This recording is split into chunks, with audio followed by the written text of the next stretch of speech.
दोस्तों, date funds पर कितना टैक्स लगता है? कोई कहता है कि 36 मंथ्स का पीरियड कंसिडर किया जाता है, कोई कहता है कि 24 मंथ्स का पीरियड कंसिडर किया जाता है, कोई कहता है कि स्लैब रेट पर टैक्सेस लगते हैं।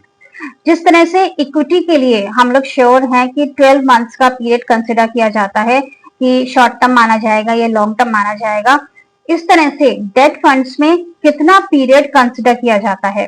यहाँ पर एक बहुत ही इंपॉर्टेंट डेट है 1 अप्रैल 2023। इस डेट को आपको याद रखना है, क्योंकि डेट फंड्स में जो टैक्स की कैलकुलेशन होती है वो इसी के बेस पर होती है कि आपने जो अपनी यूनिट्स परचेज की हैं वो 1 अप्रैल 2023 से पहले परचेज की हैं या 1 अप्रैल 2023 के बाद परचेज की हैं। तो यहाँ पर दो टैक्स सिनेरियो हैं, पहले परचेज की हैं तो अलग टैक्स है और बाद में परचेज की हैं तो अलग टैक्स है। दोनों को हम बहुत ही आसान भाषा में यहाँ पर समझेंगे और बहुत ही कॉम्प्लेक्स टॉपिक को हमने छोटे से वीडियो में कवर करने की कोशिश की है। मैं हूँ सी श्वेता सक्सेना, आप देख रहे हैं हमारा चैनल टैक्स सॉल्यूशंस। वीडियो अच्छा लगे तो लाइक जरूर कर दीजिएगा और हमारे चैनल पर पहली बार आए हैं तो सब्सक्राइब जरूर कर लीजिएगा। आइडिया फाइलिंग के लिए अगर आप हमारी पेड सर्विसेज चाहते हैं तो हमारे व्हाट्सएप नंबर पर हमें कॉन्टैक्ट कर सकते हैं। तो चलिए स्टार्ट करते हैं। सबसे पहले तो हम अपनी पावर पॉइंट स्लाइड पर आ जाते हैं। सबसे पहले हम उन इन्वेस्टर्स की बात करते हैं जिन्होंने 1 अप्रैल 2023 के बाद अपनी यूनिट्स को परचेज किया है। अगर वो लोग अपनी यूनिट्स को सेल करते हैं, रिडीम करते हैं फाइनेंशियल ईयर 25-26 में, तो उन्हें कितना टैक्स देना होगा? तो बहुत ही सिंपल सी भाषा में हम आपको डायरेक्टली यहाँ पर बता रहे हैं। कोई भी लेंथी एक्सप्लेनेशन हमने इस वीडियो के अंदर कवर नहीं किया है। अगर आपने 1 अप्रैल 2023 के बाद अपनी यूनिट्स को परचेज किया है और आप फाइनेंशियल ईयर 25-26 में उसको सेल आउट कर रहे हैं या फिर आप आगे के किसी साल में उसको सेल आउट करते हैं, तो सिंपल सा रूल है, शॉर्ट टर्म कैपिटल गेन माना जाएगा और उस पर आपके स्लैब रेट के हिसाब से टैक्स लगेगा। लॉन्ग टर्म का कॉन्सेप्ट खत्म हो गया है, लॉन्ग टर्म अब यहाँ पर नहीं लगता है, सीधे सीधे इसे आपकी स्लैब रेट की इनकम माना जाएगा। आप जिस भी ब्रैकेट में आते हैं, 20% में आते हैं तो 20% का रेट लगेगा, 30% के ब्रैकेट में आते हैं तो 30% का रेट लगेगा। तो एक बार हम यहाँ अपनी स्लाइड में देख लेते हैं।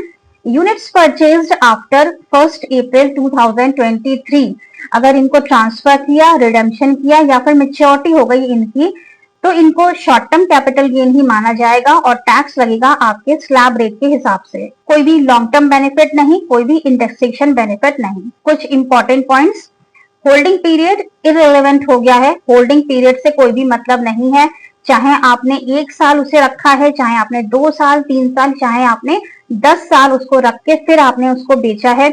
यूनिट्स परचेज्ड आफ्टर अप्रैल 2023, उन पर आपके स्लैब रेट के हिसाब से ही टैक्स लगेगा। तो ये तो बहुत सिंपल सी बात हो गई। अब हम उन लोगों की बात करते हैं, उन इन्वेस्टर्स की जिन्होंने यूनिट्स को परचेज किया था 1 अप्रैल 2023 से पहले।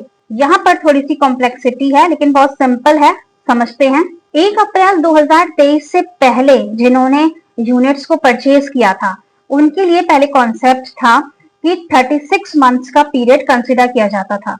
हम यहाँ पे स्लाइड को रीड नहीं करेंगे, आप स्लाइड पर जो लिखा है वो पढ़ लीजिएगा, क्योंकि स्लाइड को देखकर अगर हम समझाएंगे तो वीडियो बहुत लेंथी हो जाएगी और आपको मजा भी नहीं आएगा एजुकेशनल टॉपिक को समझने में। इसलिए हम बहुत आसान भाषा में आपको ये सब एक्सप्लेन कर दे रहे हैं। अगर आपने 36 मंथ्स तक अपनी यूनिट्स को होल्ड करके रखा तो लॉन्ग टर्म माना जाता था और 36 मंथ से कम आपने होल्ड किया है तो शॉर्ट टर्म होता था। टैक्सेस कैसे लगते थे? शॉर्ट टर्म कैपिटल गेन आपके स्लैब रेट पर टैक्सेबल होता था और अगर लॉन्ग टर्म कैपिटल गेन है तो उस पर इंडेक्सेशन का बेनिफिट मिलता था और वो 20% पर टैक्सेबल होता था। सेम यही चीज यहाँ स्लाइड पर है। Short term capital gain slab rate पर था तो कोई भी इंडेक्सेशन का बेनिफिट नहीं मिलता था, सीधे सीधे सेल माइनस परचेज, प्रॉफिट आया उस पर स्लैब रेट लगा दिया। इंडेक्सेशन पर 20% का रेट, इंडेक्सेशन का बेनिफिट मिलता था और जो भी गेन होता था उस पर 20% का रेट लगता था। अब क्या हुआ कि 23 जुलाई 2024 से इसमें चेंज कर दिया गया, रेट्स को बदल दिया गया। क्या बदला है देखते हैं। 23 जुलाई 2024 के बाद से यहाँ पर क्या चेंज कर दिया गया। अगर आपने 1 अप्रैल 2023 के पहले अपनी यूनिट्स को खरीदा हुआ है और अब आप उनको बेचेंगे, तो उस पर जो टैक्सेस लगते हैं उसको चेंज किया गया। क्या किया है कि शॉर्ट टर्म तो वही रहेगा, शॉर्ट टर्म कैपिटल गेन लगेगा। जो 36 मंथ्स का पीरियड था उसको कम करके 24 मंथ्स कर दिया है। अगर आपने 24 मंथ्स के पहले सेल आउट कर दिया तो शॉर्ट टर्म माना जाएगा, और अगर आपने 24 मंथ से ज्यादा के लिए होल्ड किया है तो लॉन्ग टर्म माना जाएगा। रेट्स में क्या चेंज किया गया है कि अगर शॉर्ट टर्म है तो आपके स्लैब रेट पर टैक्सेबल होगा, आपको सेल माइनस परचेज करनी है, जो प्रॉफिट निकलेगा वो आपके स्लैब रेट पर टैक्सेबल होगा। और लॉन्ग टर्म में क्या किया है कि लॉन्ग टर्म में इंडेक्सेशन के बेनिफिट को हटा दिया है और जो रेट है वो 20% से घटाकर 12.5% कर दिया है। तो एक बार समरी देख लेते हैं इसकी। लॉन्ग टर्म कैपिटल गेन पर 12.5% का रेट लगेगा। शॉर्ट टर्म कैपिटल गेन आपके स्लैब रेट पर टैक्सेबल है।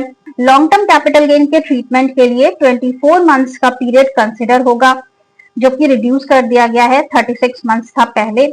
और लॉन्ग टर्म कैपिटल गेन तब माना जाता है जब आप 24 मंथ्स से ज्यादा होल्ड करते हैं यूनिट्स को। जब सेल आउट करेंगे तो 12.5% का फ्लैट रेट लगेगा और इंडेक्सेशन का बेनिफिट नहीं मिलेगा।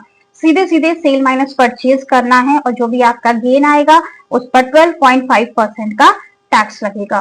तो जब ये चेंजेस हो गए तो अब हमारा जो फाइनल सिनेरियो है, फाइनल जो हमारे टैक्सेस हैं वो अब यही हो गए हैं जो हम इस चार्ट में देख रहे हैं कि 12.5% का रेट लगेगा और इंडेक्सेशन का बेनिफिट नहीं मिलेगा।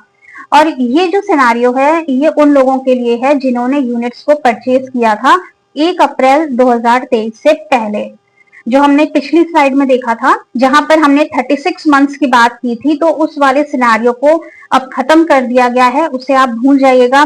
जो करंट सिनेरियो है वो ये है कि 12.5% का रेट है और इंडेक्सेशन का बेनिफिट नहीं है लॉन्ग टर्म के ऊपर। और ये डेट जरूर याद रखिएगा, 1 अप्रैल 2023। इसी से डिसाइड होगा कि आपके गेन्स पर कितना टैक्स लगेगा। अगर आपने 1 अप्रैल 2023 के बाद परचेज की है तो उसमें तो कोई दिक्कत ही नहीं है, उसको शॉर्ट टर्म मान लिया गया है, आपके स्लैब रेट पर टैक्स लगेगा, लॉन्ग टर्म सब हटा दिया गया है। और अगर आपने 1 अप्रैल 2023 से पहले परचेज किया था तब यहाँ पर जो हम चार्ट देख रहे हैं उस हिसाब से टैक्सेस की कैलकुलेशन होगी। इस टॉपिक पर हमने कल एक वीडियो भी अपलोड किया था कि कैसे आप डेट को अपने आईटीआर में दिखाएंगे। तो उसमें हमने जो टॉपिक कवर किया है वो हमने इसी सिनेरियो के हिसाब से कवर किया है कि आपने जो यूनिट्स परचेज की हैं वो आपने 1 अप्रैल 2023 से पहले परचेज की थी। लेकिन अगर आपने 1 अप्रैल 2023 के बाद अपनी यूनिट्स परचेज की हैं तो उस पर आपका स्लैब रेट ही लगेगा। आई होप यहाँ पर हमने क्लियर किया है काफी अच्छे से कि आपको कैसे टैक्सेस की कैलकुलेशन करनी है। और अगर वीडियो अच्छा लगा हो लाइक जरूर कर दीजिएगा, अगर कोई गलती हो तो कमेंट बॉक्स में जरूर बताइएगा। और फाइलिंग के लिए हमारी पेड सर्विसेज चाहते हैं तो हमें व्हाट्सएप नंबर पर कॉन्टैक्ट कर लीजिएगा।